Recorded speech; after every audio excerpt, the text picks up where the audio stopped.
One of our viewers recently submitted a question or a video topic idea, and this viewer wanted to know, how does one know if treatment really worked? Well, of course, that's simple. The person stays clean and sober forever and ever afterward, right? No, that's not really the measure of whether or not treatment worked or not. But no worries, in this video I'm going to tell you what are the indicators of successful treatment.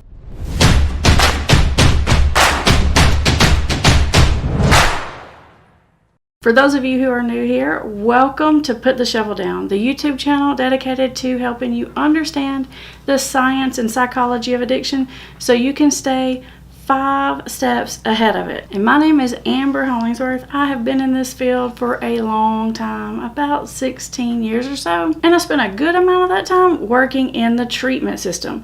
So let's talk about what makes successful treatment versus unsuccessful treatment. Now, I already gave you one little hint, which is it's not about whether or not a person ever uses a drug or alcohol again. It's about what happens on the inside of that person psychologically, spiritually.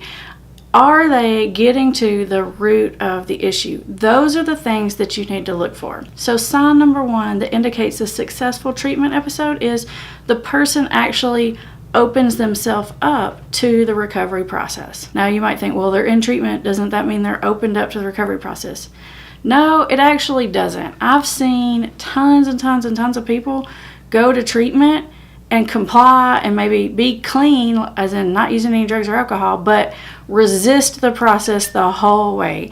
It's like they're fighting it the whole time. It's like being compliant enough to not get kicked out, but their heart isn't opening up to the process. They're not absorbing the information. They're just not having what I call the spiritual shift. Maybe a couple of examples will help. Just this week, I was talking to a few young men who are coming near to the end of their treatment, and just listening to how they talk to me, it is completely apparent that they've actually opened themselves up to the treatment process. And here's how I can see that. You see, I can see it because they can both talk to me about how they've learned that structure helps them feel better during the day.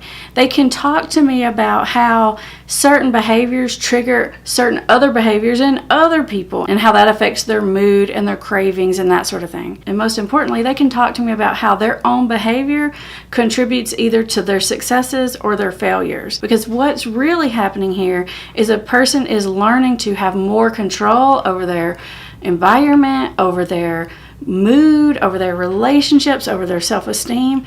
And the more in control they feel of those things, the less need they're going to have for drugs and alcohol after treatment.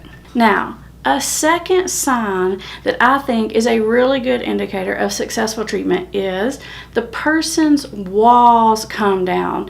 And you can tell this because they're much less defensive. They're able to have conversations with some humility, but also with some assertiveness. And they're able to be a little bit more honest. They don't have to constantly protect themselves and their ego, because it's actually a sign that their ego is finally strong enough, that their self-esteem is good enough, that they don't need to put up all these walls and barriers and defense mechanisms. And so what you start to see is all that just sort of melts away. Now, this doesn't happen all at once. This is sort of an ongoing slow process, and every now and then you may see some of those defense mechanisms come back up or sort of flare up or show themselves, but pretty quickly, if a person is really working a recovery program, they're able to recognize what's happened, process through that, and sort of take those defense mechanisms back down. Now, the third symptom that's an indicator of successful treatment is the fact that the person found a system. It doesn't matter to me what that system is, but it needs to be some sort of system of recovery that they believe in and that works for them. So if that's 12-step, if that's counseling, if that's a recovery program at church like Celebrate Recovery or Regen or something like that, as long as they have a program that they've worked, that they've had success with, that they believe in their heart, what that means is in the future, if they should have trouble, they have something to come back to. They know exactly where to go, how to get help, how to access it, how to work the system, which pretty much means they're going to know how to get themselves back on track. Now, I know that a lot of my viewers watch my videos because they're family members of a loved one that has a drug or alcohol problem.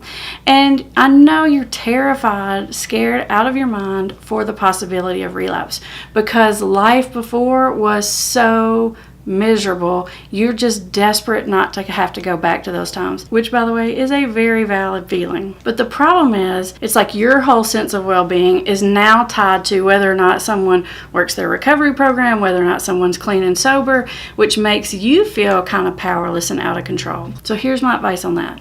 Try really hard not to let the fear of relapse control you and hold you hostage. If that person relapses and they've had successful treatment in the past, then that means the seeds of recovery are in them. Once you understand recovery, you can't go back. You can use again, but you cannot unknow what you know. It's a truth that's been planted deep inside of there that when people relapse, they can run from it, they can try to block it, they can try to hide it, but deep down inside, they know what they're doing on a different level than they knew before. And they know what it's going to take to fix it. And they've probably built some positive relationships along the way. And they know that all they have to do is reach out and ask for some help. So if relapse happens, remember, it's not a sign that treatment was unsuccessful. It's really more a sign of how cunning and baffling addiction really is. Have you or a loved one ever had an unsuccessful treatment episode?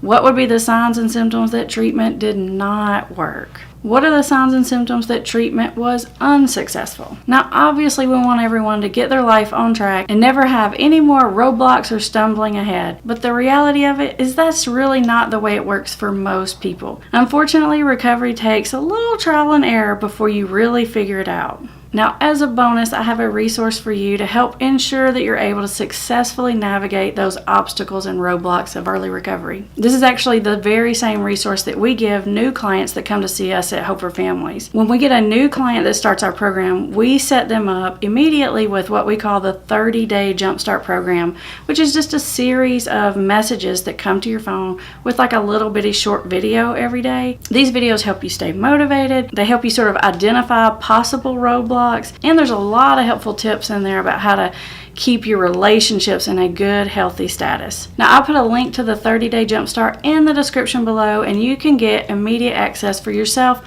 or for a loved one. Now, next up, I want you to watch the series on relapse prevention. I'm going to put it right up here, so just click the video.